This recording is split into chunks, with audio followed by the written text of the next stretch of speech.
Hello and welcome to NoCB, a grand strategy podcast where we discuss the latest goings-on in the world of grand strategy video games.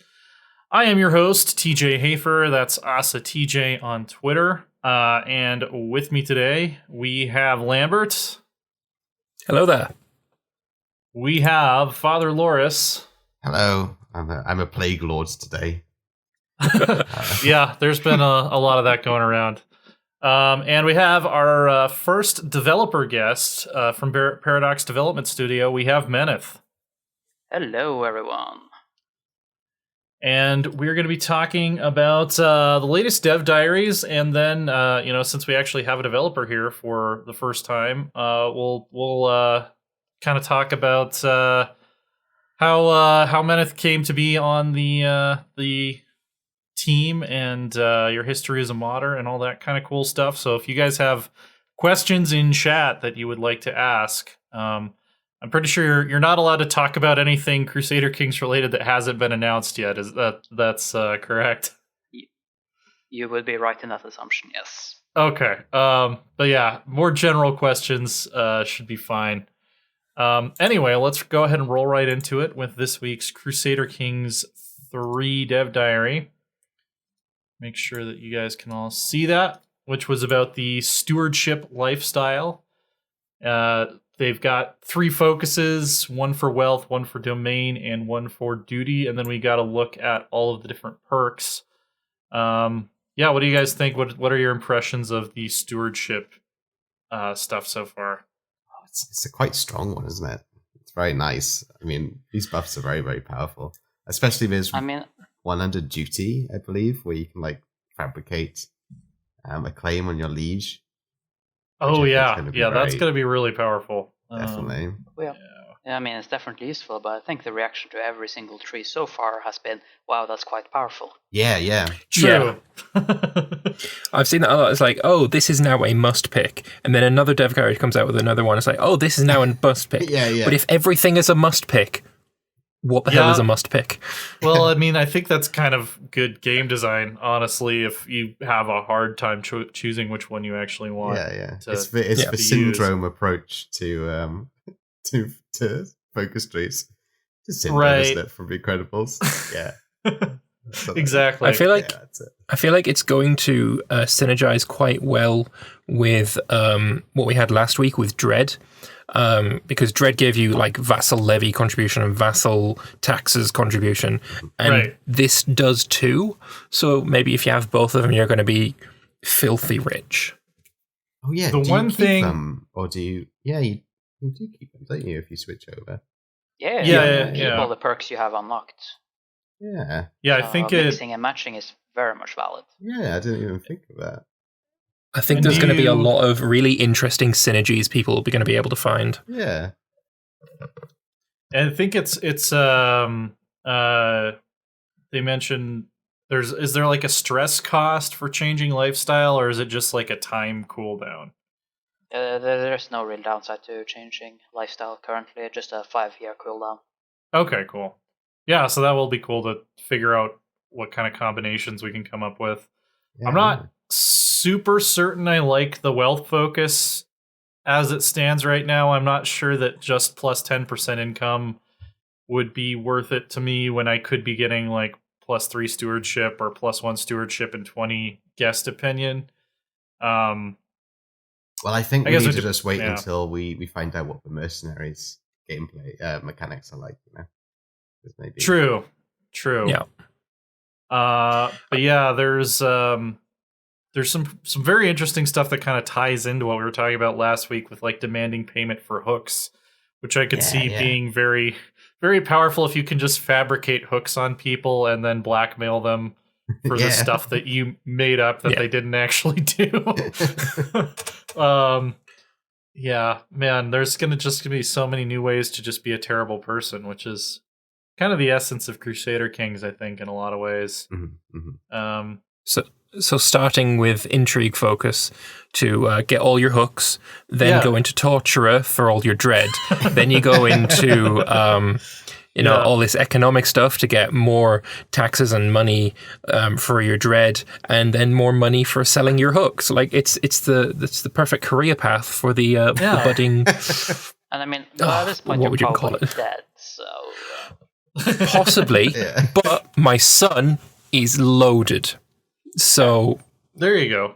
You just spend your entire old age, like in retirement, just basically threatening people for cash to give to you kids. Yeah, for just like dirt that you have on them that isn't even real from like 30 years ago or something like that. Yeah, I don't think do hooks expire? I don't know if we've ever actually. That depends on the hook. Okay. Yeah, some do. I remember that. Okay. Yeah. I will say though, this dev diary was probably, if you're just looking at what is being shown, then I think it's probably been the least interesting dev diary we've had so far, because a lot of it is just modifiers. But I got to say, the person who wrote it, Petter, did a really good job of making it interesting, because his writing style is just, I love it. It's great. See, I just is, love it. This is my favorite type of dev diary, where it's just like pictures and just stuff. Oh yeah. Yeah, I like seeing all the nitty-gritty stuff for sure. Yeah, same. Yeah, I prefer more art, but I can't complain with this dev diary, gotta say. A little bit too much numbers and not enough mechanics. I mean, it's still, like I say, I'm not disappointed in the dev diary. It's just in comparison to some of the, like the intrigue one, there was so many like, oh, if you take this, then there's this kind of mechanic that you can do, and there's not really much of that. I mean, there's a little bit, but a lot of it is numbers. I mean, there's the demand payment, there's the extort subject, there's the sell titles. Right. It is a start. But compared to the stuff you could do with intrigue. Yeah. I mean, intrigue is always going to be more interesting than money, though. Yeah, intrigue is just like the ways that intrigue is moving forward from CK2 to CK3. I think it's going to be pretty hard to top that in terms of just the cool stuff you can do with it. But we'll have to see. Yeah. I want to know what this development is. Have I missed something? Has that been announced, what development is? I don't think we've talked about what development is. I talked about it.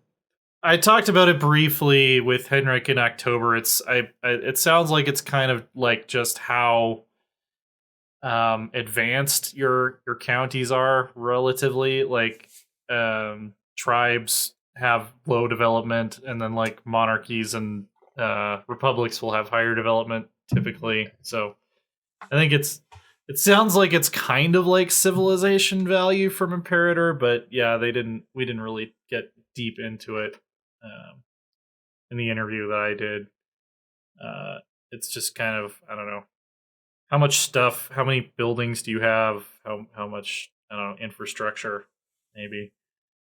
Development is on a couple of the screenshots on Steam as well. Right. Yeah, there's development, and then popular opinion, which I guess is how much the peasants like you. Yeah, one modifier that I kind of always roll my eyes at a little bit, and I'm curious if I'm the only one that does this. Construction time. I feel like it doesn't really matter in like hardly any Paradox game except maybe Hearts of Iron. Like getting a tax office 10% faster. I don't feel like that's ever really like had like a big impact on my campaign in a game like CK2 or EU4 that lasts hundreds of years. Is that just me, or? I mean, it's not huge though. This is 30%, not 10%, which cuts itself about 2 years of construction time.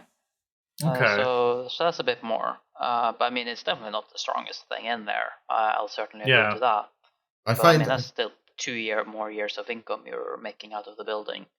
And, well, it unlocks other stuff further down as well. So if you're loaded and you just want to have some way to sink all that money, I find that lowering the build time is normally pretty useful. Oh yeah. That aspect can also be pretty handy, because it is doable to make enough money that you can just chain up buildings. And in that case, if you know as well, if you know you're going to go to war with your neighbor, but you're thinking that your border is not that well defended, and you really want to get this fortress out as soon as possible, you and your construction time is like really bad, then you're waiting longer to go to war. Yeah. KZ guy in chat also mentioned that it's good if you like conquer a county that is just like crappy and doesn't have anything in it. You can get it up to profitability a lot quicker. Or so if it's a tribe and you want to upgrade it to a castle. That's right. Yeah. That makes sense. I think I tend to think in terms of the long game a lot of times. So I'm like, I can wait another couple years for whatever temple to finish. But of course, Great Works too, but I'm not sure if Great Works are in CK3 from launch. I don't think so. I think the what I've heard is that no, there will not be Great Works at launch. So no comments. No comments from the developers. Okay, so I feel like that's not the last time we're going to hear that from you. Probably not. Yeah. Just anything else about say this? loads of false information, but also say some correct information, just to like muddy the water a little bit at the same time. Yeah. Just marketing speak that sounds like you're talking about something, but you're actually talking about nothing. Yeah. I mean, that's a great plan. It's a skill, yeah. Anything else about this dev diary before we move on to what was one and then became two dev diaries for EU4 this week? Not much. I think I've said all I want to. Yeah. Getting it's just good stuff. More dev diary. I can't wait for the others, to be honest. Marshall. Oh my goodness. I want to find out all the hunting bonuses too. Actually, one thing that they said at the end, this is incredibly moddable. So everything can be, changed, new focus trees, all that kind of good stuff. And I'm just imagining what some of the modders are going to be able to do with this. I think it's going to be insane. I already have a tree for a vampire lifestyle sketched out on paper. So, of course, naturally. Of course, yeah. Well, some of the best mods are for CK2 anyway, right? I mean, I tell you what, I've been playing like a lot of Elder Kings lately, and that's been updated to the recent one. And I don't know if this is like part of a base game patch, but modded CK2 works multiplayer now without any desyncs. I don't know if that's the modder side of things, or if that's been in a recent update, but my goodness. Wonderful. Yeah. Probably down to the updates. Be my guess. Oh my goodness! Well, whoever's responsible for that, my goodness, thank you so much.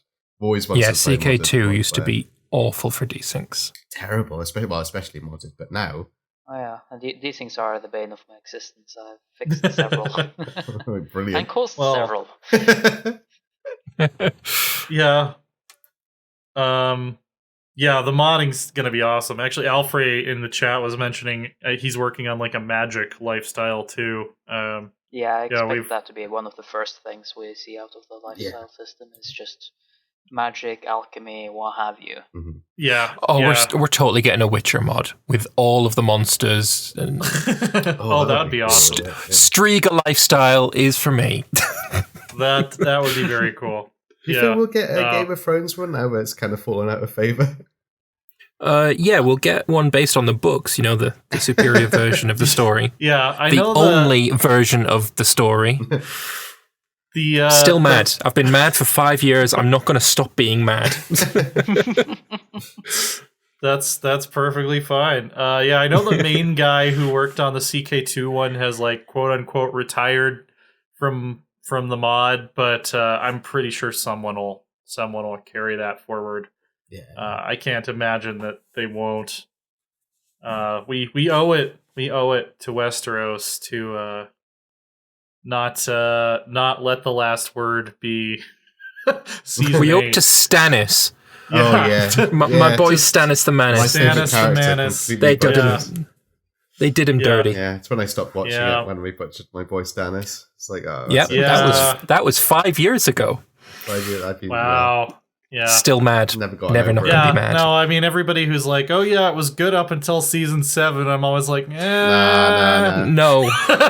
That was not the turning point. Appearing before then, but it was still pretty good before then. Oh my goodness. There's a subreddit called... There's a subreddit called Free Folk that is really hating on Game of Thrones. And they're like, oh yeah, we should just end the whole show after season 7 finishes. And I'm like, where have you been? This subreddit was created 3 days after the second episode of season 5. Yeah. Why do you think that is? That's because the show died in season 5. All of the rest of them are shit compared to the first 4. I'm going to stop because I could rant on this for hours. I could see. I was like a real pub tuned, when it was out. Stay tuned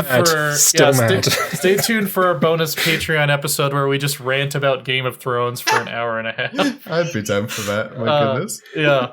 I literally wrote essays about that. Oh man, I'd be shouting at people at the bar, you know. It'd be like, Stannis would never have done this. Stannis would never have done that. They've ruined the character, you know. Hashtag not my Stannis. Yeah, pretty much. Valagain, Stannis does not suck. Stannis is the rightful... no, we should move on. All right. Move on. Still mad. All right, so EU4. We've got actually 2 developer diaries to discuss because I guess Johan and Grugi have been working on this hegemony mechanic, which I'll preface with what you're seeing in this one. They went and changed it. So this is just for context what it was going to be, and then we'll show you what it has now been changed to, which is probably still not the final version. But the basic idea is that you can have an economic, military, and naval hegemon in the late game that is just whoever is dominating in that area. And I think the idea is that if you're that far ahead, you can kind of just issue this blanket proclamation of like, come at me, bro. Like it breaks all of your alliances with all other great powers and encourages everybody to attack you, I think. So it's almost like a King of the Hill thing. It was originally going to require 1,000 heavy ships to become the naval hegemon, which I don't know if that's ever happened in the history of EU4 ever. They lowered it to 250 in the second dev diary. 500, I think, wasn't it? Oh no, it's just 250. No, right? Yeah, it's now 250, but you also have to have the most, right? Which is perfect. I mean, obviously, you can't call yourself a hegemon of naval power if you don't have the most naval power. No, exactly. Right. But go on. Sorry. No, I'll go with the end. Okay, I was going to say the other really interesting... I have thoughts. Well, the other really interesting ththing about this was that they posted this dev diary, they got a lot of feedback on the dev diary, and then immediately turned around and were like, okay, here, we're integrating your feedback, and this is what it is now, like, within a day, which I think is something I think that's actually kind of cool, and something you don't really see from other game developers. But yeah, Lambert, what are your thoughts on this? Well, there's 2 main things, really. I mean, the first is, did countries in our timeline declare themselves a hegemon, or were they just, they became that and people saw them as that? I don't think anyone really came out and said, I am the economical hegemon of the world. It was like... You are literally from the country of Britannia. No, I get that. I get that, but did we claim it, or did that just happen? There was no... I think we did claim it. It happened before we claimed it. And the second thing, and yes, because I'm from Britannia, this is going to come up, you can only be one hegemon. You can't be more than one at the same time. But surely Britain, by the end of the game, was both the economical and naval hegemon of the world. Like, we have the biggest navy and the most money in Victoria 2 for a good reason. The economy of Victoria 2 is in pounds, for God's sake. So... Yeah. I mean, it does definitely seem to me more like something that is meant to be a way to make the late game more interesting rather than something that's meant to model like actual history. Mhm. Like I think the big thing is that like it breaks all of your great power alliances, and everyone's gonna want to come after you at that point. Which I don't know. Like I really actually don't know how I feel about it. I think I'll need to actually play with it to see whether I like it or not. I do like that they changed the bonuses. The original bonuses for like military hegemon are like you're already the most powerful military country in the world, and then we're going to give you like an extra plus 10% discipline. I like that they changed it instead to like attrition and unrest and like some slightly less direct like military buffs. Yeah. Takriva saying declared hegemons throughout history: Roman Empire, Holy Roman Empire, British Empire. Is that more like Pax Pax? Is it Romanica? No, Pax Romana. Yeah, and Pax Britannica, Pax Americana that we're currently in.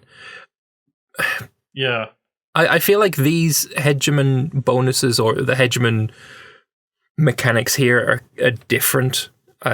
Maybe it's just we're using the same word for multiple things, but it's different somehow. The other thing is there's already that like proclaim thalassocracy decision that you can take. I don't know if it's I've never done that. I've played 5,000 hours. I've never proclaimed a thalassocracy.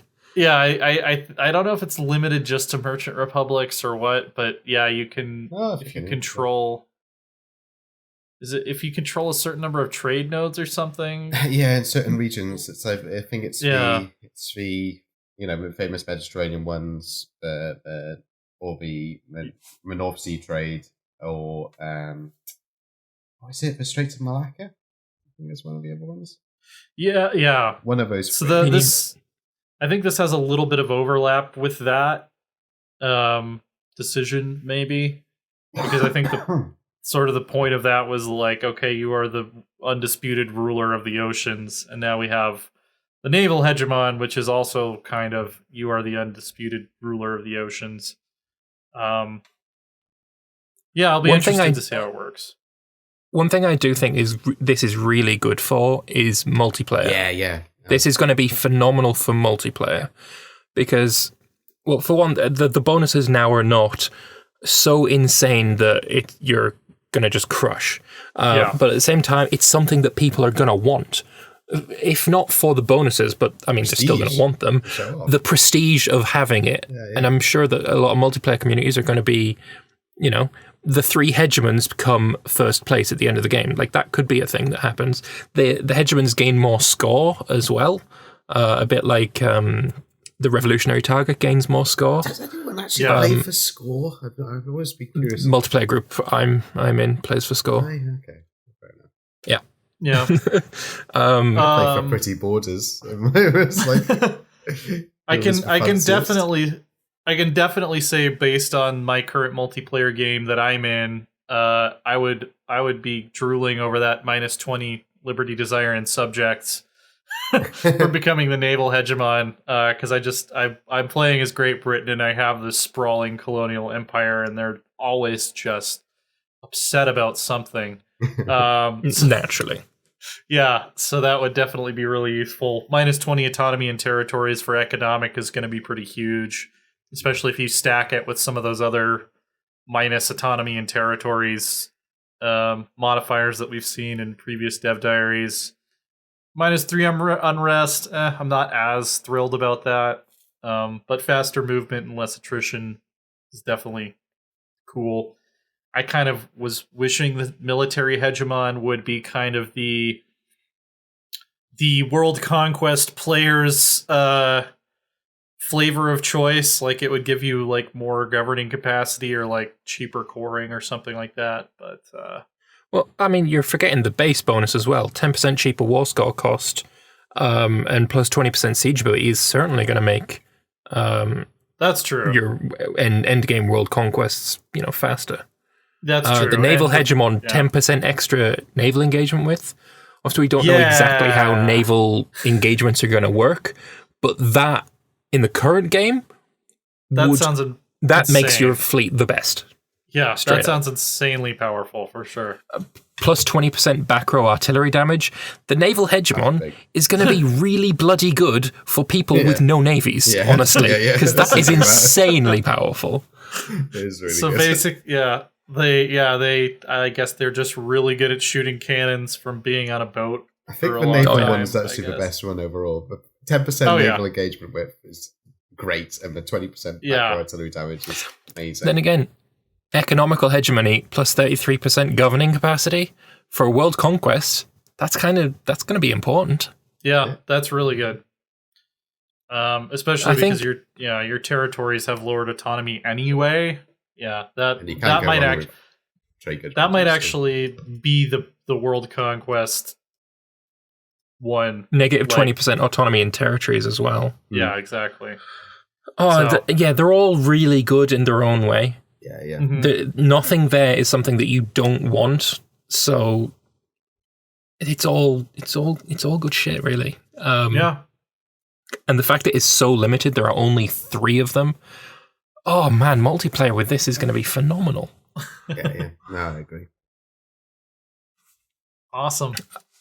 For single player, for me at least, not so much. I'm not a world conquest player. I don't really find that kind of play fun. As soon as you become the empire that can win every war without breaking a sweat, same. Not so fun. Yeah. But yeah, I'm looking forward to seeing this in multiplayer. Yeah, I think it'll just kind of make that 1750 to 1821 victory lap a little bit like more bearable. Not bearable, but like more I guess I can't think of the word right now. I don't sound as sick as Loris does, but I've actually been pretty sick this last week too, so my brain's a little bit fried. Any final thoughts on hegemons before we move on to Stellaris? Casey Guy says there, can you abandon a hegemon and pick a different one? Declare war on somebody and give them war reps. If you lose any war, it doesn't matter how you lose it, you will not be a hegemon anymore. Probably. Which is another thing that's going to be really a hegemon on each side of a multiplayer war. Oh, that is going to be something else. That's one of the problems that EU4 has with multiplayer wars is you're always playing to have 100%, which I think is a problem. True. I want to see more multiplayer wars, but essentially players are more willing to have limited demands. I don't know how you'd force that though. The other interesting thing though is that hegemons can't be allies with great powers. So if other players are great powers, they're going to be mostly standing on their own in the late game. Like that's kind of part of the decision that you're making. Because usually the great in the revised one, they're only blocked from being allied to other hegemons. Oh, really? I'm not seeing any mention of not being allied to other great powers. Okay. Yeah, that. Well, I prefer the original one. Yeah, I actually kind of like the idea that you're like, if you want these bonuses, you have to accept that you're on your own. But yeah. Well, any nation allied with the hegemon gets less power projection and score. So again, score is score for multiplayer, and so you don't want to lose your power projection either. Yeah, power projection. Got it. Yeah. Okay, cool. Okay, fair enough.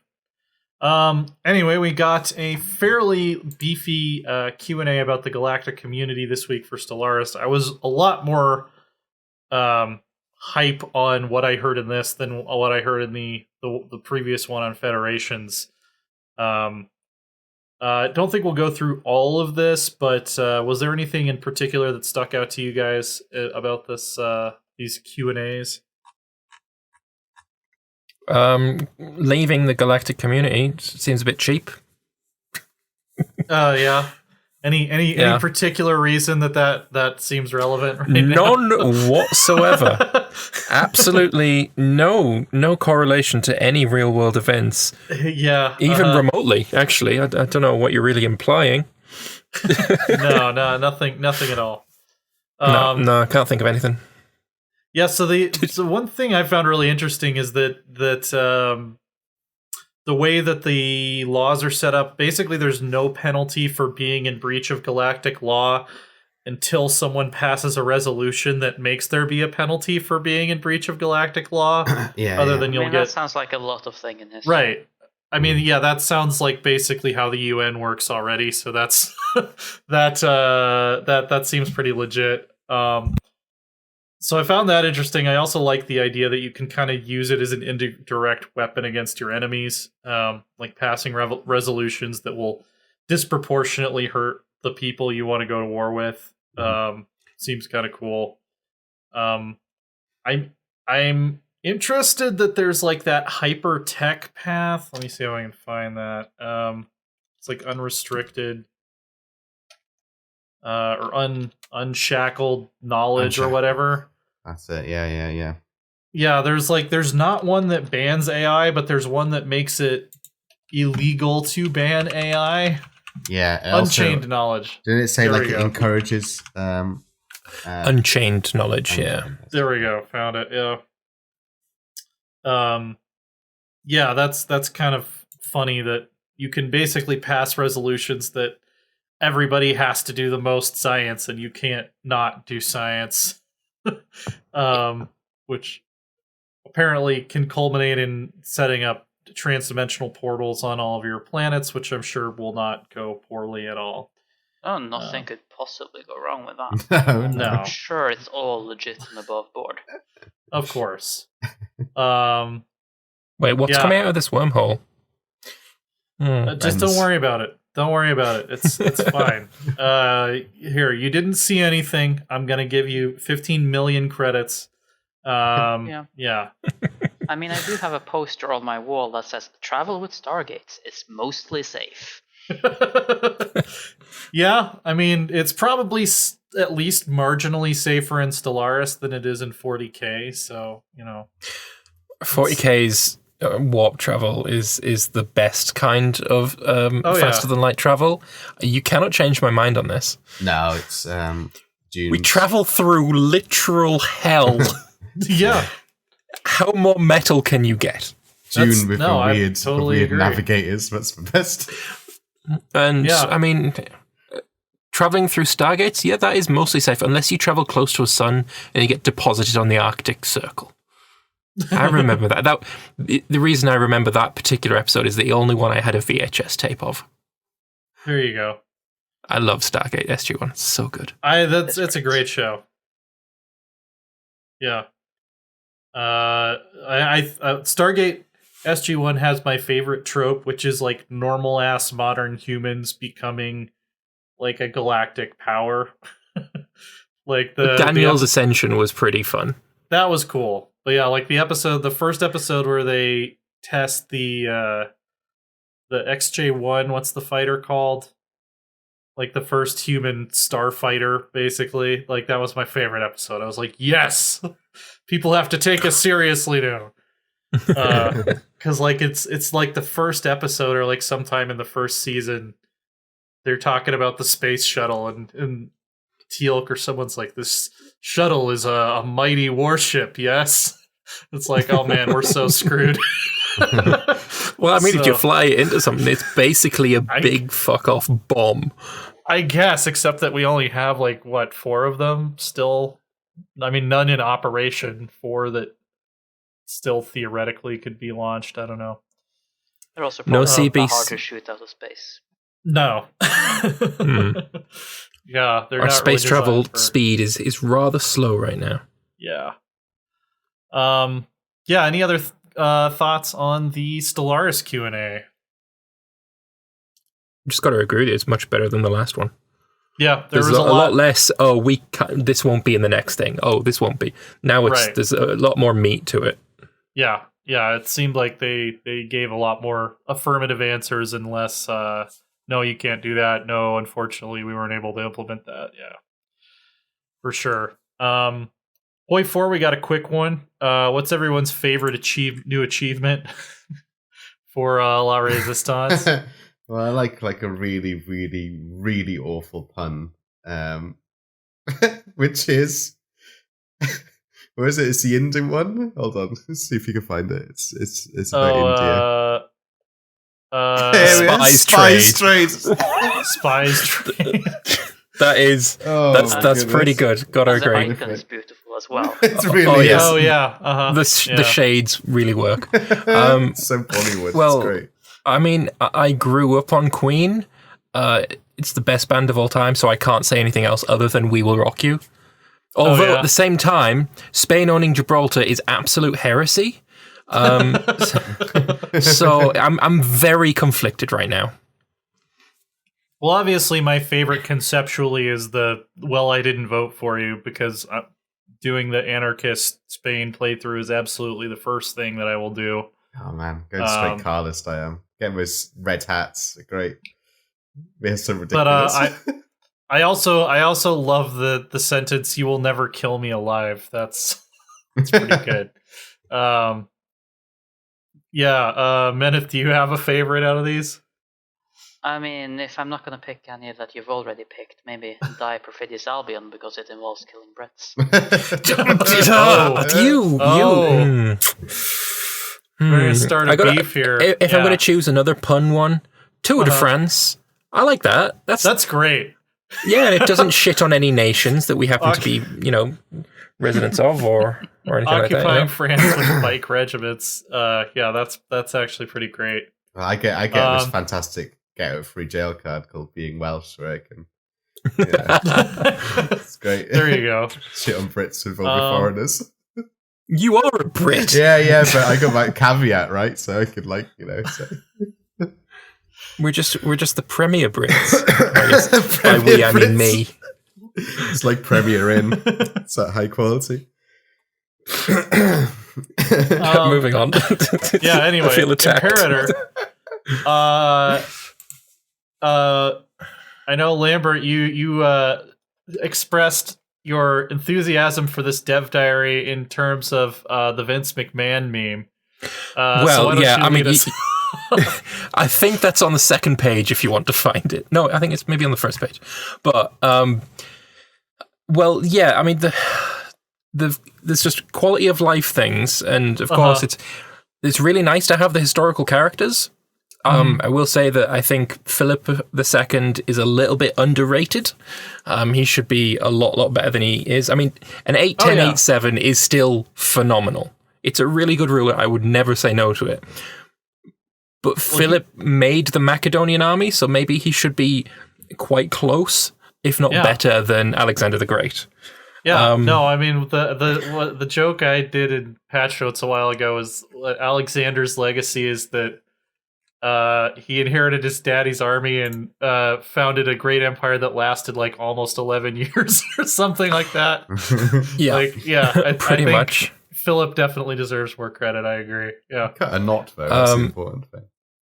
And then after that, city graphical culture is like, it's awesome. If you're painting the map with your culture, you want the buildings that you're constructing to be of your cultural type. So totally fine with that as well. Mm-hmm. Continue button is great for people who think there's not enough time, which apparently is quite a few people. Yeah, I'm one of them. Denying trade requests is phenomenal. It's something we have needed for a long time, because no, you cannot have the grain from Latium. I need it to feed my Romans. At the same time, though, I think it's a little bit on too high a level. It needs to not be on the national level, but on the provincial one, because I'm fine with giving you grain from Eternum, because that place has got a ton of food and it doesn't need it. Yeah. But I want Latium to keep all of its food. So that kind of thing I would like to see on the provincial level. And it would also be nice just to be able to specify, I want to maintain this level of surplus and it's okay to trade everything else, rather than just a yes or no. I would also like it if the AI would look at how much food you are making in a certain province, and they would not even send you a trade request if accepting that trade would put you into a negative. Like, that would fix like 100% of the problem. Then you just accept everything. And then the final thing, the best part of the dev diary for me, I mean, I've got 2 Imperator multiplayers going on right now, and Imperator is not the most stable multiplayer game, let's put it that way. And every time somebody desyncs and crashes, which you're going to have at least 2 or 3 per session, the AI will delete like 90% of the forts that have been built. Being able to have AI settings to stop them from doing that is really, really nice. Why does the AI hate forts in this game? Like, the number of forts you should have, like, the AI always has, like, you can invade Egypt in, like, 50 BC, and they'll have, like, 3 forts. It's like, I know you can afford more than that. I don't know why. The AI is coded to only spend a certain percentage of its income on forts, and it generally likes to focus, obviously, on borders. But at the same time, if a player has built a fort, they've built it for a reason. So just leave it the fuck alone, mate. Yeah. And now you'll be able to tell it to do so. Exactly. So that setting screen is so important. There are a few other quality of life things I really, really want. The ability for a hot join system like we have in EU4, where the game is paused and no one can click anything. Give, please. Now. I need it, please. I think that'd help with stability a lot. That'd be nice. Also the option for, if the host pauses the game, you plebs cannot unpause the game. I am host. I decide. This is not a democracy. No, this is not even a Roman-style republic where like the higher-ups can still vote on things. This is a goddamn empire. I'm the emperor. Leave it the fuck alone. That's fair. There you go. Any other thoughts on this dev diary? Sorry, I monologued a lot there, so please go you're ahead. fine. I said you go ahead and take the lead on it. Yeah. I don't think there's anything else that I had to say about it that you didn't already cover. I think in-game chat would also be lovely. Yes. Yeah, that'd be cool. The technology just isn't there yet. The graphics for it, however, are, because I've seen them in the game files. The graphics for an in-game chat are in there. Oh, really? Ah. Yes. Intriguing. It's quite interesting. Intriguing. It is. Just having to say to the fonts, that's the problem. It's a committee about that. I said I did a video on the dev diary and put quite a few more suggestions in there. So if any of the Imperator devs are watching, just my channel and just look at the dev diary video. There's some stuff in there. I'd pretty much love it if you put in. That would be nice. Yes, please. Meneth, as our inaugural developer guest, we're just going to need you to run down the hall and like put all of their monitors on Lambert's video. So. Switch team. Which team you're working? We're slowly building a spy network. Every developer we have on this show is going to be part of our scheme from here on out. Yeah. So. We already have hooks. Yeah, exactly. There you go. And you can purchase those hooks on patreon.com. There you go. Yeah, well, the hook is actually, we're not recording this remotely. We're actually in a room, and none of the developers are allowed to leave. Until we say so. I am being held here against my will. It's true. Hey, you're not supposed to say that. Remember what happens if you tell them you're being held against your will. That's why Rose is not here right. That's why Rose is not here right now. She's sharpening the torturous tools. Yeah, exactly. Yeah, we need to take turns on watch because we don't want anybody finding this. Yeah, don't want police knocking. Right. One thing I would like to know is why does Arheo, as a British person, use the American date system? It makes no sense. Because I'm American and I'm American and I hate the American date system. So, but I mean, just look at the title of this dev diary. Imperator Dev Diary 2/3/2020. It's not the 2nd of March. It's meant for the 2nd of March. Yeah, it was just a bit ahead of schedule. If the 2nd of March turns out to be a goddamn Monday, and it fucking is. You know what? I'm done. All right. Well, let's move on from news because we have Meneth here, and I want to talk a little bit to him about sort of how you got into game development. You started in the modding community. Why don't you kind of just give a brief overview of that? Sure. It's a bit of a story with some tangents here and there.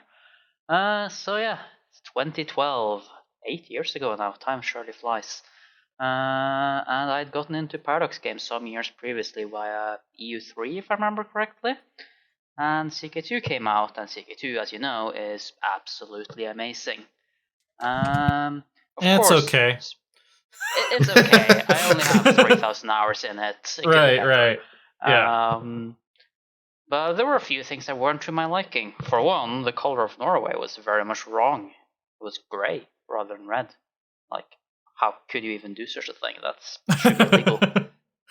So I started, changing small things here and there, and eventually that turned into quite a big set of changes, and I decided, let's release this to the public, because maybe other people will like some of these changes, like not having Norway be a horrific color. Which it still is to this day. Yeah. Oh yeah, no, it still is. It's not in CK3, I can reveal that. But, is the national colour of Norway red? I didn't even know that. Yes. It should be, yeah. Uh-huh. Red is very much the national colour. Grey most definitely is not. I don't think that's anyone's national colour, to be honest. It's the colour of fish. There's a lot of fish in Norway. I mean, it is pretty grey in the wintertime, but... That is very true. It is incredibly grey. So yeah, no, and people turned out to actually like that mod, and it grew larger and larger, and eventually I joined forces with other modders to make the Historical Immersion project, so we could have all of our mods together and be even cooler. And that went well, and was a lot of fun.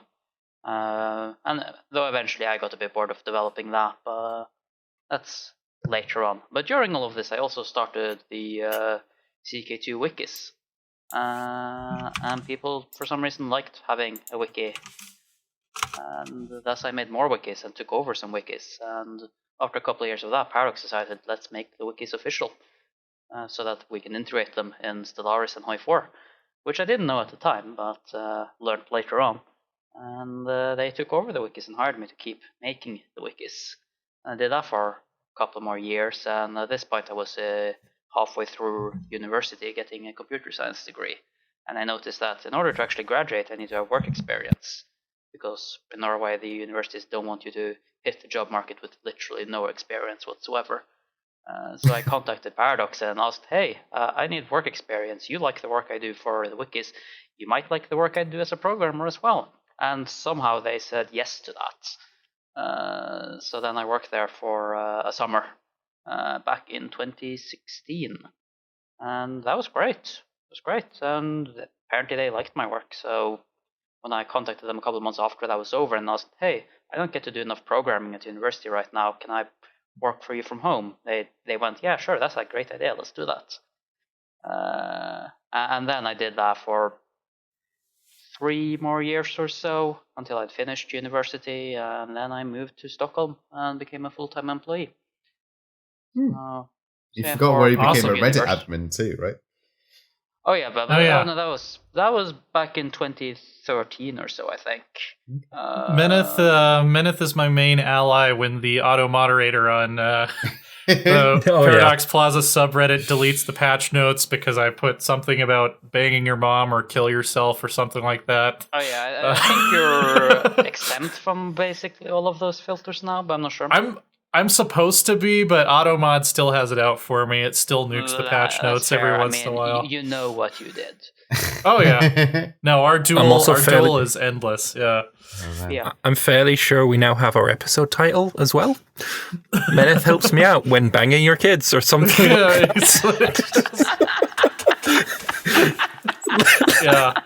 Yeah, exactly. That's the headline quote. Yeah. Oh my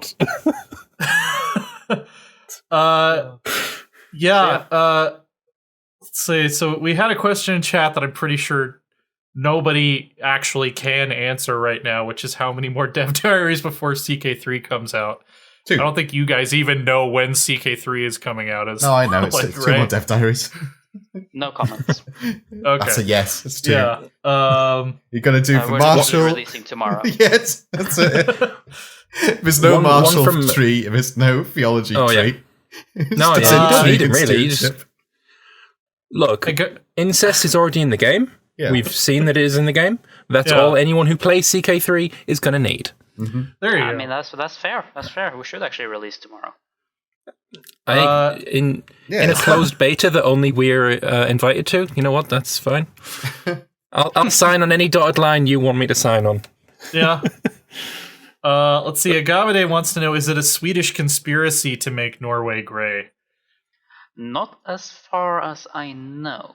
No one pushed back when I changed the color in CK3. Now it's a glorious red.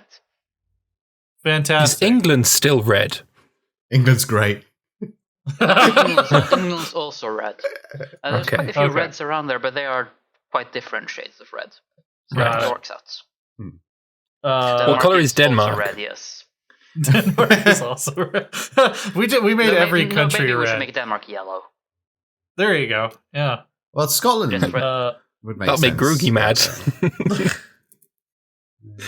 I think Scotland is yellow in the screenshots I've seen. Oh yeah, no, Scotland's yellow as well, I believe. Wales would be. Wales is also red, right? I guess that's what that's by default, most of the colors are the same as in CK2, but there are some we've specifically changed. Yeah.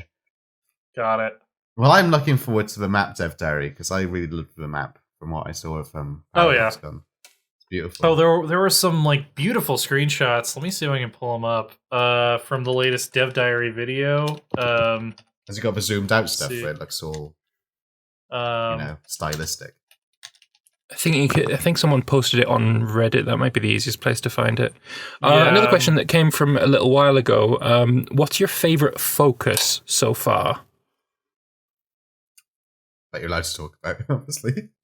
Well, yeah. That's a good question. Which trees have we actually shown so far? All of them. We've actually shown them all. You you were asleep at the time.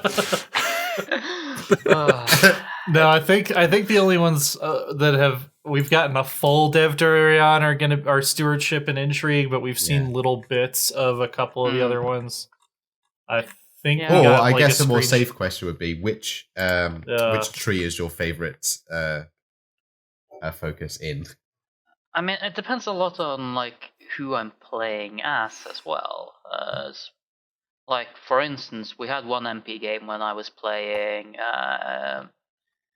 as one of the successors to Charlemagne, and then I went for Intrigue because I have murdered my way to the top. So that worked out brilliantly. While if I'm playing like as Harald Hårfagre of Norway, I'll probably go for Marshall just to make it easier to conquer Norway. Got you. But I mean, I usually go for something matching my education because then I gain perks faster. Yeah. So. Well, you heard it here first. The Marshall tree has got a trait that helps you conquer Norway. Who would have thunk it? It's specifically Norway too.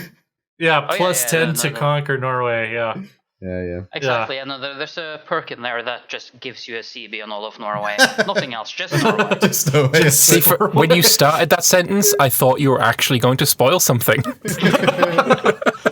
I mean, that kind of makes like Norway is like Thunderdome. Like every martial character in the world has a CB on Norway, and just whoever is the strongest warrior in all of Eurasia gets to be king of Norway. I'd play that mod. Is it the hair perk? No, it's the beard perk. Come on, it's Norway. Well, no, for fighting in Norway, hair would be the thing because Harald Hairfair is known as the Hairfair because he vowed not to cut his hair until he'd conquered all of Norway. I didn't know that. Yeah. Isn't Hardrada hairy legs?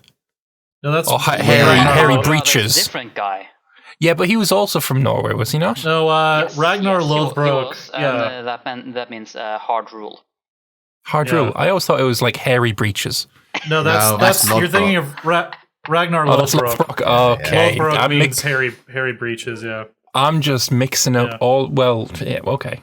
Most Scandies were all the same. Yeah. With their social security and holidays. I actually have more bank holidays than I do. I actually have a question, which is, as you've been working on CK3, have you had an opportunity to work in any of these sort of philosophies that the like historical immersion project mods kind of tweaked the CK formula? Like, is that something that we might see some of in CK3? I mean, I'm not in a design role, but I do have input on design from time to time. Right. So there are some systems that are shaped by like how I like to approach design, but I feel like I'm generally on the same page as Alex when it comes to design, which is why we work very well together. Cool. So there might be touches of that, but I think a lot of those touches would be there without me as well. You don't ever just go rogue and program in your own design decisions, like? No, that wouldn't be particularly popular, no.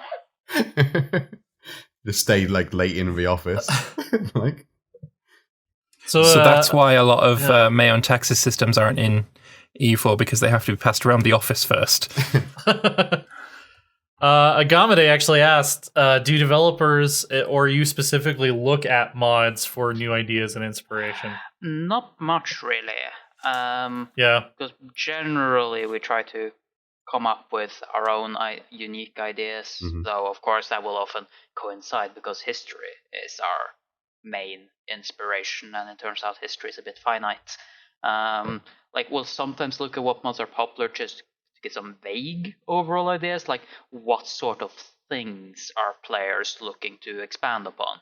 But it's not like we're going to go to a mod and just rip out the whole idea. But if we see that mod X is popular because it makes gameplay in this area-ish deeper, then that might be something we consider a bit more strongly. But we might go for an entirely different approach with entirely different mechanics to make the area of the game deeper. That makes sense. Got it. Yeah. And now I'm just thinking of the CK2 mods that are most popular right now. Like Personal Castle's got to be one. That's what I really is definitely up there. Yeah, I want that. I always play with Personal Castle. I love that. It's so good for roleplay. Yeah, exactly, and that's like one of the takeaways we would take from a mod like that. It's like, okay, people want a bit more roleplay, they want a bit more customization, and so on. That doesn't mean that we will implement castle management, but it might mean that we add some more mechanics that do make it easier to roleplay or customize something about you or your realm or whatever. Yeah, and a similar basically way something that scratches the same itch. Exactly. Like with Hearts of Iron, I guess where you'd see the old history mods becoming very popular, and I guess the design for old history became more emphasized in Hearts of Iron's development, right? It makes sense. Yeah, for sure. Here's a question, not just for Meneth, but for everybody. Is there a specific? Let's say the super obvious one is probably Game of Thrones, but is there a specific mod that you guys want to see for Crusader Kings 3? Geheimes Nacht. Geheimes Nacht 2.0. Yeah, 100%. Yeah. Although I am loving Elder Kings too, actually. So yeah. I did enjoy playing Elder Kings. This was years ago now I last played it. Well, like I said before, it works multiplayer now. Now's the time to hop back into it. It's really good. Yeah. But I think fantasy mods in general will be really interesting for CK3 because we have a lot of systems that can work well for that. Like mentioned earlier, the lifestyle system is perfect for that kind of thing. The scheme system can easily be adapted to be like magic rituals and so on. Well, it's very RPG, isn't it? The new systems, which works fantastic. Exactly. So I think CK3 will lend itself even better to fantasy mods than CK2 did. Yeah. I expect to see the lifestyle trees. You know how they're laid out with like the tree? In Skyrim, those are all like constellations. I'm expecting to see the trees look like constellations in the inevitable Skyrim or Elder Scrolls mod. I think that's, if I remember correctly from how I implemented it, that's trivial to do. Sweet. Perfect. Because the positioning is just like indexes essentially, and if I remember correctly, I made it so you can customize like how big of an offset each index is, and I think you can even do like half indexes and such, so you can lay it out basically however you want. Yeah. Like a focus trees for Hearts of Iron, I guess. So like that sort of similar system. It's similar, yeah. I have no idea how it's coded in Hearts of Iron 4, but similar in idea, definitely. Yeah, I definitely have a lot of ideas on how to use the new mechanics for fantasy stuff. I'm definitely going to do some kind of like a dark fantasy, like vampire, werewolf, maybe lich. I don't know. I'll figure out what kind of lifestyles I want to add, but I'm excited. I'm just thinking necromancer, and you can literally revive characters that have died. I don't. Would that actually be possible? Like, no. Is that? Yeah. Okay. I was gonna say it creates a lot of data that's wiped out when you die. It creates a new character with the same stats and the same look. No, that on the other hand, you can definitely do. Yeah. Okay. Cool. There's workarounds for everything. KZ Guy wants to know, will CK3 modding have an easier time making new unit types, like adding mages to armies with specific bonus from their presence? To some extent, maybe, but not massively so, I don't think. It'll still probably be pretty difficult because it's not something CK is really quite built for. Got it. Yeah, I'll be interested to see how like Men-at-Arms and stuff. I'm assuming that's like the unit types themselves are moddable, right? Oh yeah, they are. Yeah, because I've seen some interesting things done with unit types in some Imperator mods. So yeah, I think it'll be interesting to see how that works. I mean, CK2, the actual unit types themselves were hard coded, so that's one aspect that will actually be easier in CK3. And I would imagine also the knight system, like it sounds like what KZ's kind of trying to ask is like the fact that someone is there sways the tempo of the battle rather than it just being, this unit does this % more damage or whatever. You'd probably have to use combat events for that, but that's a bit easier than it was in CK2. Right. So like if you had a knight who had like the mage trait, you could mod in like some kind of event that like they did a spell and that affected the battle or something. Would that be possible? Maybe. I'm not sure the appropriate effects for that exist. Okay. Because it's not something that's applicable to vanilla. Most of the effects and triggers and such we have are to make our own work possible. Yeah. I can understand if you don't want to talk about this thing I'm going to ask you about. But I was always a huge fan of the battlefield duels, I guess, in CK2. And I guess if you had a mage, and if the battlefield duels exist in CK3, or if there's another system, I guess you could do it for there, if they exist, which I don't know if it's confirmed or not. Well, I'm not answering that. Yeah, exactly. No comment again. I would put a large amount of money on the idea that we will see some kind of way for characters to interact on the battlefield, but I don't think that's something that the developers are allowed to talk about yet. No, exactly. I'm sure. Wait for the next dev. Wait for a dev diary. Well, I can't because it's coming out in 2 dev diaries, isn't it? No, it's tomorrow. Remember, there's only 2 left, so we know now that It's really big. Everything will be revealed.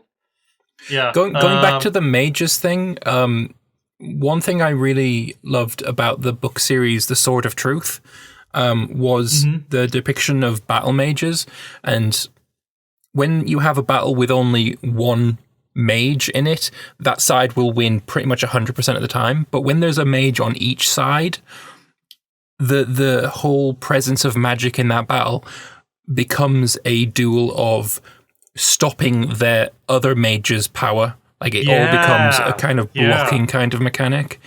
I'd love to see that kind of, instead of just having, you've got a mage, he does more damage, a kind of a dance of, blocking, counter-blocking, riposting, that kind of thing with magic.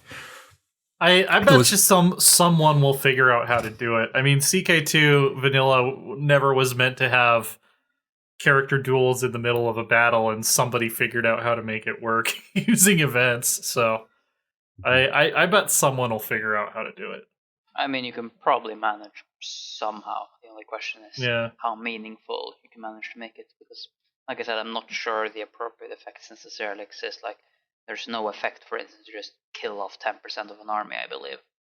Okay. So that limits your options, definitely. Yeah. Lambert wants human Pokemon.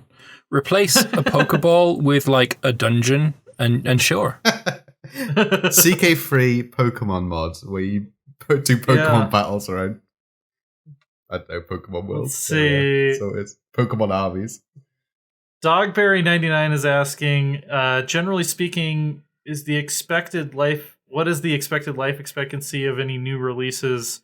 For example, CK2 has been around for 8 years. Was that expected, and is that more or less the initial expectation for CK3, or is it way off? I expect he can't answer that one expectedly. I can't answer for CK3, but I can say for CK2 that it wasn't expected to last quite this long, no. I think the original plan was something like a year or two. But then turns out that having a long-lived game actually works really well. I imagine it's dependent on the sales anyway, right? I mean, like... Oh, of course. I mean, if it completely flops, then yeah. But I think CK3 will do well for itself. You've cursed it. I mean, if I had to make a prediction, I would say CK3 will probably last longer than CK2, but that's just my speculation. So, I imagine the sales would be good. Yeah, I can't see it any other way, really. I mean, it's gonna sell. Yeah. Well, before we wrap up, Meneth, is there anything else that you wanted to really talk about regarding, game development, modding, any part of that you feel like people don't know about, or you would like them to know about? I mean, I'm sure there's plenty, but we can always address multi-threading. Multi-threading is a thing in all of our games. There's none of them that are single-threaded. So please stop asking us to multi-thread things. You can ask us to multi-thread them better, but stop asking us to multi-thread them, because they already are. This game only runs on one core. No, it doesn't. But this, no, it doesn't. Yeah, I mean, it was that whatever that thread was on the forums about the problems with multi-threading and grand strategy was actually pretty interesting, because I had never really thought about, how you can't parallelize a lot of stuff because it would cause non-deterministic outcomes. Oh yeah, no, I can talk at length about a lot of those issues, if you want me to. Well, yeah, I mean, we don't need to get into it for another half hour, but I think it is kind of interesting the challenges grand strategy games face that I think other games might not, with stuff like multi-threading, just because of how all the pieces come together.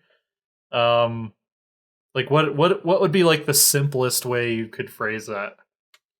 I mean, I think one of the first things you have to keep in mind is that the vast majority of games are not limited by CPU, because the simulation in the game is trivial compared to CPU speed. There are only a few genres that are actually limited by CPU, and grand strategy is one of them. A shooter is not going to be limited by CPU, a role-playing game is not going to be limited by CPU. Most strategy games are not going to be limited by CPU, because for most games it's the graphics that are the limiting factor, because simulating things on modern hardware is simple unless you have a shit ton of agents.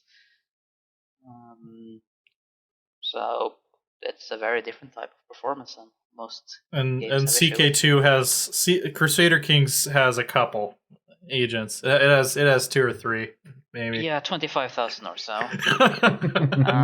2, 3, 25,000. It's just, I mean, it's the difference between a dozen and a baker's dozen, really, isn't it? Yeah, exactly. Exactly. Yeah, and it's interesting to think about, like, the fact that this genre really couldn't have existed in the way we understand it today before we had, the CPUs that we do now, which is, a lot of other genres. Like you say, it's more graphically bottlenecked than it is, just from a pure information processing standpoint. Exactly. And it makes me kind of excited to see how much further it could potentially go if we end up solving, some of the issues with, quantum tunneling and the stuff that we're running into at like the higher end of classical computing. I'm guessing it'll take a good while before that has any impact on games. Probably, yeah. I mean, you still have to I imagine, plan for a variety of hardware. It's not like you could just put out, Crusader Kings 4 is built assuming that you have a $2,500 processor in your computer to fully take advantage of the latest architecture and stuff. But speaking on that point, I remember there's somebody on the forums in the Imperator forums that keeps complaining that Imperator stopped working for him with the last update because he's playing on a Mac with an Intel CPU, and that's the only graphics he's got on it, is the Intel integrated garbage, basically. And that is apparently never been supported since like EU3 for Paradox games. Could you talk a bit more about like how you decide like what is supported and what, like, hardware wise? Is that something? Well, I mean, the process itself for determining what the requirements are is very simple. We have cutoffs for what's recommended and what's minimum, where we basically test it on a bunch of different hardware, and the weakest that performs well enough will be recommended or minimum, depending on which cutoff we're applying. Like, I think it's something like 45 frames per second for recommended and like 30 for minimum or something like that. Numbers vaguely from memory, but that process itself is very straightforward. What's different is how you decide if you want to address what the minimum and recommended specs are. Like, if you actually want to try to push it down, and then it's a matter of, is this worth the development time to try to improve these things? And there we also have some vendor support. Like, we talk to like Intel and AMD and such, and they do make optimizations to their drivers and so on for our games, and that helps a lot as well. So sometimes we decide that, yeah, it's worth spending a few days or a week or whatever to try to lower the minimum, and other times it's a case of, well, no, moving the minimum by half a year probably isn't worth the effort. It all depends on if it looks like it will be hard or easy to do, and so on, and the market, and so on and so forth. So how many test rigs do you have that you test things on then? We have modular rigs. Okay. So I don't remember the sheer number, but there are a shit ton of possible variations with the hardware we have lying around. Fair enough. Is there like anything in particular that has gone into like CK3 that CK2 didn't have that's going to make a big difference in terms of like performance optimization and stuff like that? No, in terms of performance, I don't think. No, I've been working with some on performance lately. We spend some time on that most development sprints. So I can't think of anything that's particularly connected to something new, other than, hey, you're doing something new, you'll probably need to do an optimization pass at some point, because your first implementation is probably not going to be the best possible one. But I can't think of any major new systems that have major performance impacts. One that interacts quite a bit with performance, though, I guess, is the whole county system, where I know a lot of people don't like that baronies can't escape from their counties, but that allows us to make a lot of optimizations, because we can assume that they will always be together, and thus there's a lot of checks that we can just do county level rather than on the province level. Even if that didn't improve performance, I still prefer that change, because that reduces the amount of irritating border gore significantly. Oh yeah, I mean, personally I prefer it regardless, but I feel like the performance implications should help those that don't like it swallow that poison pill. Yeah, I was curious about if that was part of the reason that was that decision was made. Yeah. If I remember correctly, it's purely a design decision, but we're very happy about the positive performance implications. So famously, there was that issue in CK2 where all the Greek characters were always perpetually looking to castrate every other character on the map. Has there been any sort of similar ridiculous thing that has happened? Right now, the single most expensive interaction by how much CPU time is spent on the AI is the seduction interaction. Nice. It could not be anything else. That's very course. Kings, I like it. What's the funniest bug that you've come across so far, then? That's a good question. Let's see if I can find something in the logs, maybe. Probably something AI related. Yeah.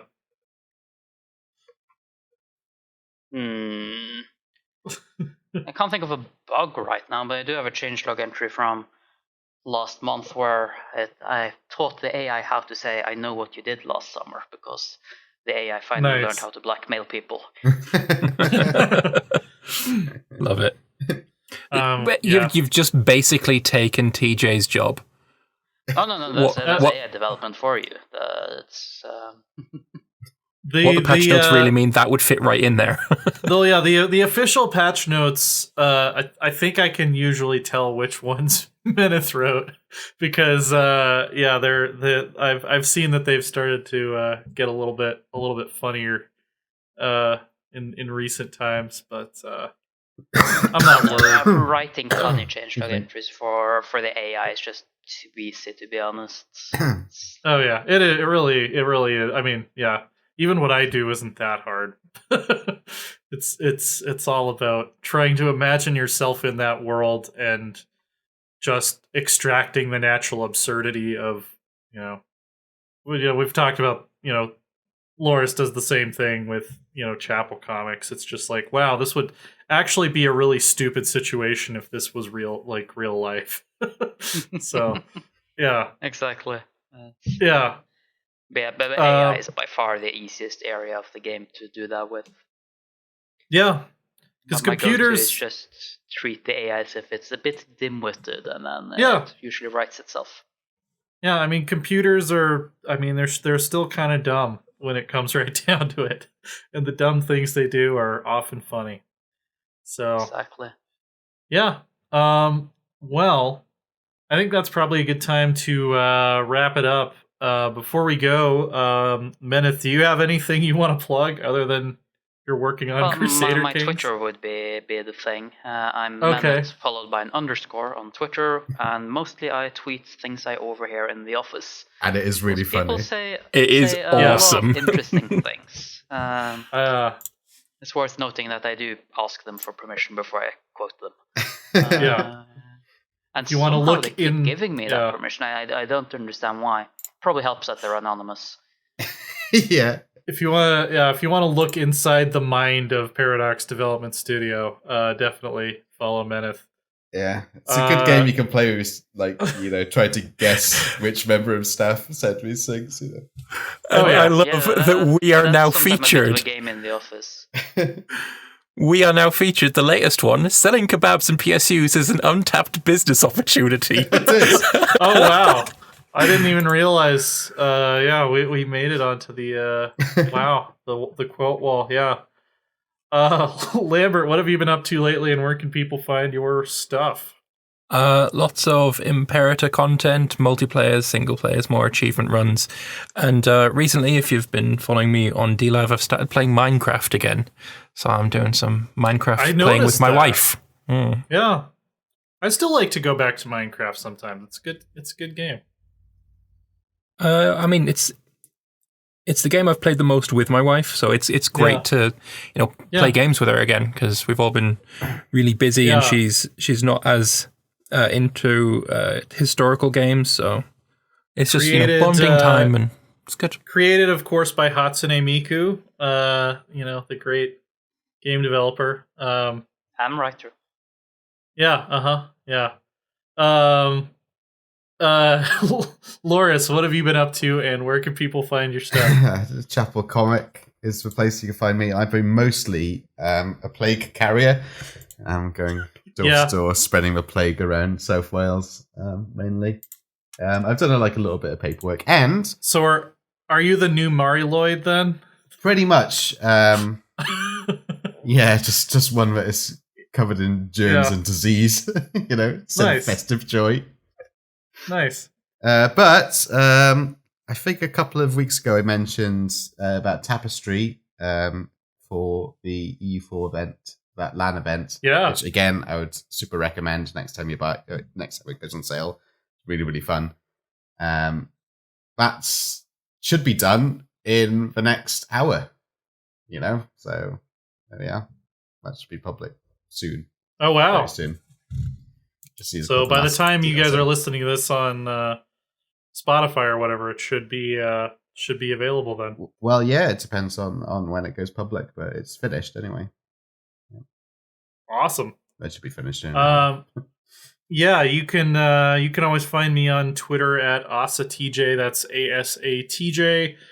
I have some stuff going up this week, including my review of Warcraft 3 Reforged, which has all of its own carousel of drama going on right now.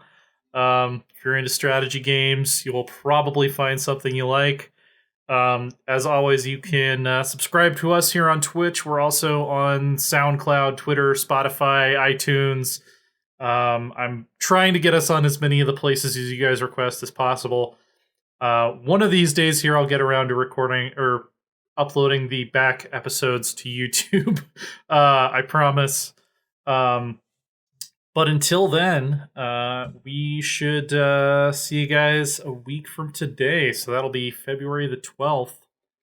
And thanks for tuning in. And thanks for being with us. Thanks for having me.